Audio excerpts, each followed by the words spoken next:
Hi friends, welcome to our channel. ఆ రౌడీలు శరణ్య మళ్ళీ బయటికి రాకుండా కొట్టడానికి వెళ్తూ ఉంటారు, ఆ విగ్రహాన్ని ఆపటానికి. ఇక ఇంతలో దర్శన్ వచ్చి ఒక్కసారిగా ఆ రౌడీలని కొడుతూ ఉంటాడు. వాళ్ళని మెడకి చీరని కట్టేసి లాగుతూ ఉంటాడు, ముగ్గురిని కూడా దర్శన్. అది చూసి శరణ్య చాలా సంతోషపడుతూ ఉంటుంది. ఇక అప్పుడు ఇంక విగ్రహానికి ఏమీ అవ్వదు అని చెప్పి అనుకుంటూ ఉంటుంది. ఇక దర్శన్ వాళ్ళ ముగ్గురిని చితక బాధేస్తూ ఉంటాడు. చీరలతోటి వాళ్ళని చుట్టేసి ఒక స్తంభానికేసి కట్టేస్తాడు. ఇక వాళ్ళు లేక ఇబ్బంది పడుతూ ఉంటారు. ఇక శరణ్య దగ్గరికి వెళ్తాడు దర్శన్. నీళ్ళల్లోకి వెళ్ళి అమ్మవారికి దండం పెట్టుకొని ఇక శరణ్యకి హెల్ప్ చేస్తూ ఉంటాడు. ఒకవైపు దర్శన్, ఇంకొక వైపు శరణ్య ఇద్దరూ కలిసి అమ్మవారి విగ్రహాన్ని పట్టుకొని నీళ్ళల్లో నుంచి ఇద్దరు అడుగులో అడుగు వేసుకుంటూ వస్తూ ఉంటారు. ఇక ఇద్దరి బంధం అక్కడ బలపడుతూ ఉంటుంది. ఇక శరణ్య చాలా సంతోషపడుతూ ఉంటుంది. ఇద్దరూ కలిసి అమ్మవారి విగ్రహాన్ని అలా తీసుకువెళ్తూ ఉండగా షాప్ దగ్గరికి ఇంతలో అక్కడికి వెనకాతల నుంచి రౌడీలు వస్తారు. కత్తి పట్టుకొని శరణ్యని దర్శన్ని పొడవడానికి వస్తూ ఉండగా ఒక్కసారిగా రోహిత్ అక్కడికి ఎంట్రీ ఇస్తాడు. రోహిత్ వచ్చి ఆ రౌడీలు పొడవకుండా పట్టుకుంటాడు. ఇక దర్శన్ చాలా సంతోషపడుతూ ఉంటాడు. అన్నయ్య జాగ్రత్త అని చెబుతూ ఉంటాడు. వాళ్ళని చితక బాధేస్తూ ఉంటాడు రౌడీలని. రోహిత్ కూడా ఇక వాళ్ళని అడ్డుకుంటూ ఉంటాడు. అయినా సరే దర్శన్ అక్కడి నుంచి వెళ్ళకుండా అన్నయ్య అంటూ పిలుస్తూ ఉంటాడు. నువ్వు వెళ్ళు దర్శన్, తమ్ముడు నువ్వు వెళ్ళు, అక్కడ మన పరువు పోకుండా కాపాడాలి, లేకపోతే మన ఇంటి పరువు పోతుంది. మీరిద్దరూ అమ్మవారి విగ్రహాన్ని తీసుకువెళ్ళండి, ఇక్కడిది నేను చూసుకుంటాను అని హామీ ఇస్తూ ఉంటాడు. లేదన్నయ్య నువ్వు కూడా రా అని చెప్పి పిలుస్తూ ఉంటాడు దర్శన్. ఏం పర్వాలేదు నేను చూసుకుంటానని భరోసా ఇచ్చి అక్కడ దర్శన్ని శరణ్యాని విగ్రహాన్ని తీసుకొని వెళ్ళిపోమని చెబుతూ ఉంటాడు. వాళ్ళని అడ్డుకుంటూ ఉంటాడు రౌడీలని. వీళ్ళిద్దరూ కలిసి అమ్మవారి విగ్రహాన్ని తీసుకువెళ్తూ ఉంటారు. కారు కూడా నేను అరేంజ్ చేశాను, ఆ కారులో వెళ్ళిపోండి అని రోహిత్ చెప్తూ ఉంటాడు. ఇక విగ్రహాన్ని తీసుకొని షాప్ దగ్గరికి వెళ్ళిపోతూ ఉంటారు. ఆనంద అలా అమ్మవారి రూపంలో కూర్చొని ఉంటుంది. పంతులు గారు పూజ చేస్తూ ఉంటారు. ఇక్కడ ప్రీతి ఎదురు చూస్తూ ఉంటుంది. ఈ ఆనంద ఎప్పుడు కళ్ళు తిరిగి పడిపోతుందా అని చెప్పి కాపు కాచుకొని కూర్చుంటుంది. పూజ చేస్తూ ఉండగా ఒక్కసారిగా మైకం వస్తూ ఉంటుంది. ఆనందకి కళ్ళు మూతలు పడిపోతూ ఉంటాయి. లీలావతి చూసి కంగారుగా లోపలికి వెళ్ళి కర్టెన్ వేసేస్తుంది. అమ్మ ఆనంద ఏమైంది అని చెప్పి అడుగుతూ ఉంటుంది. రాజేశ్వరరావు, కోటేశ్వరరావు కూడా ఇక లీలావతి దగ్గరికి వెళ్తారు.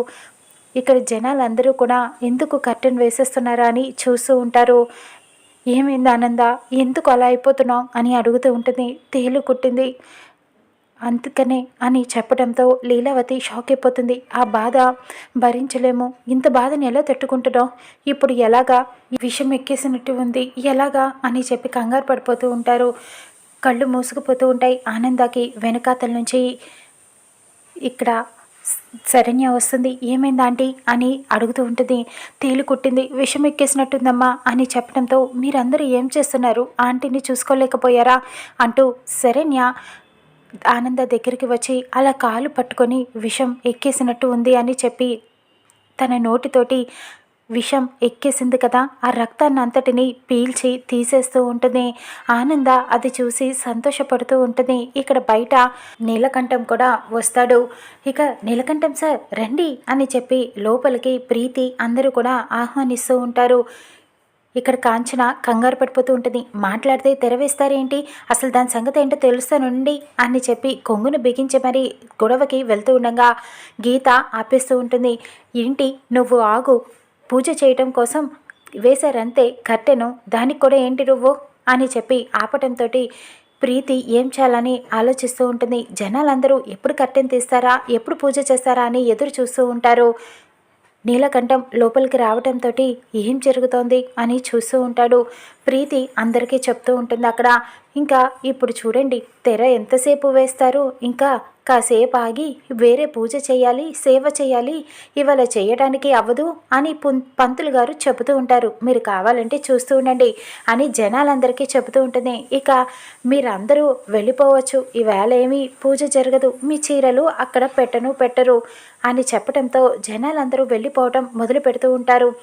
శరణ్య రక్తాన్నంతటిని విషాన్ని తీసేస్తూ ఉంటుంది. ఇంకా విషం అంతా బయటికి వచ్చేసినట్టే ఆంటీ, మీకేమీ కాదు అని చెప్పి ధైర్యం చెప్తుంది. ఇప్పుడు ఏం చేద్దాం, అయినా ఇంత నొప్పిని ఎలా భరించారా ఆంటీ అని అడుగుతూ ఉంటుంది.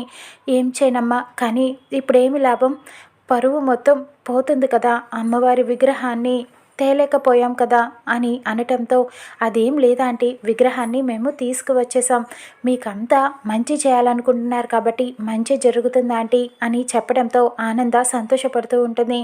ఇక ఏం చేయాలో అక్కడ అన్ని ఏర్పాట్లు చేస్తూ ఉంటుంది శరణ్య. ఇక లీలావతి బయటికి వస్తుంది. ఎక్కడికి వెళ్ళిపోతున్నారు, అందరూ ఆగండి, ఎవరు చెప్తున్నారు వెళ్ళిపోమని, మీరెందుకు వెళ్ళిపోతున్నారు అని ప్రీతి వైపు కోపంగా చూస్తూ ఉంటుంది లీలావతి. మా ఆనంద వచ్చేస్తుంది అని చెప్పడంతో జనాలందరూ సంతోషపడుతూ ఉంటారు. శరణ్య వచ్చి, మా అత్తయ్య గారు వచ్చేస్తున్నారు, మీకు ఇంతసేపు ఆలస్యమైనందుకు క్షమించండి అని అనటంతో ఇక నీలకంఠం కంగారు పడిపోతూ ఉంటాడు. ఆనంద వచ్చేస్తుందా, ఎలా వచ్చేస్తుంది అని ఎదురు చూస్తూ ఉంటాడు. ఇక ఆనంద రెడీ అయ్యి బయటికి అక్కడికి వస్తుంది, జనాలందరికీ కనిపిస్తుంది. ఇక ప్రీతి నీలకంఠం కంగారు పడిపోతూ ఉంటారు. ఎలా వచ్చింది ఈవిడ, ఇప్పుడు దాకా ఆనంద అక్కడే కూర్చుంది కదా విగ్రహం రూపంలో, కానీ ఇప్పుడు బయటకు వచ్చింది అంటే ఏం జరుగుతోంది అని అడుగుతూ ఉంటుంది. నాకు అదే అర్థం కావట్లేదు, ఉండవమ్మా అని నీలకంఠం ప్రీతితో చెబుతూ ఉంటాడు. ఆనంద బయటికి వచ్చాక ఆలస్యమైనందుకు క్షమించండి అని అందరికీ చెబుతూ ఉంటుంది. ఇక పంతులు గారు కర్టెన్ తీయండి అని చెప్పడంతో కర్టెన్ తీయటంతో అమ్మవారి విగ్రహాన్ని అక్కడ రెడీ చేసి కూర్చోపెడతారు. ఇక నిజమైన అమ్మవారి విగ్రహాన్ని అందరూ చూసి తరిస్తూ ఉంటారు. ప్రీతి షాక్ అయిపోతుంది. ఎలా తీసుకువచ్చారు, ఇది ఎలా జరిగింది అని చూస్తూ ఉంటుంది. ఆనంద ప్రీతి వైపు చాలా కోపంగా చూస్తూ ఉంటుంది. ఇంకా జనాలందరూ కూడా దండం పెట్టుకొని పూజకి సిద్ధంగా ఉంటారు. అభిషేకానికి రెడీ చేయమని ఆనంద చెబుతూ ఉంటుంది. ఇక పంతులు గారు పూజ మొదలు పెడతారు అమ్మవారి విగ్రహానికి. ఇక అందరూ సంతోషపడుతూ ఉంటారు. ఆనంద దర్శన్కి శరణ్యకి చెబుతూ ఉంటుంది. ఇక దర్శన్, శరణ్య మీరిద్దరూ కూడా పూజ దగ్గర కూర్చోండి అని చెప్పడంతో సమీర కోపంగా చూస్తూ ఉంటుంది దర్శన్ వైపు. కానీ దర్శన్ కూడా ఇంకలా చూస్తూ ఉండిపోతాడు. ఆనంద మాటను కాదనలేకపోతాడు. అభిషేకానికి అన్నీ సిద్ధం చేస్తూ ఉంటారు. ఇక నీలకంఠం అయితే ఏమి చేయాలో అర్థం కాక అలా ప్రీతి వైపు చూస్తూ ఉంటాడు. అక్కడ రోహిత్ కూడా బయలుదేరి ఇక్కడికి వస్తూ ఉంటాడు. దర్శన్ చాలా సంతోషపడుతూ ఉంటాడు అమ్మవారి పూజని జరిపిస్తున్నందుకు. మీరిద్దరూ వెళ్ళి పీటల మీద కూర్చోండి అమ్మవారి విగ్రహం దగ్గర అని చెప్పడంతో ఆనంద, ఇక దర్శన్, శరణ్య ఇద్దరు కూడా జంటగా పూజ దగ్గర అభిషేకానికి కూర్చోడానికి వెళ్తూ ఉంటారు. సమీర కోపంగా చూస్తూ ఉంటుంది. ఇక వీళ్ళిద్దరి బంధం గట్టిపడిన ప్రీతి సంగతి ఆనంద ఏం చేయనుందో చూద్దాం రానున్న ఎపిసోడ్లో.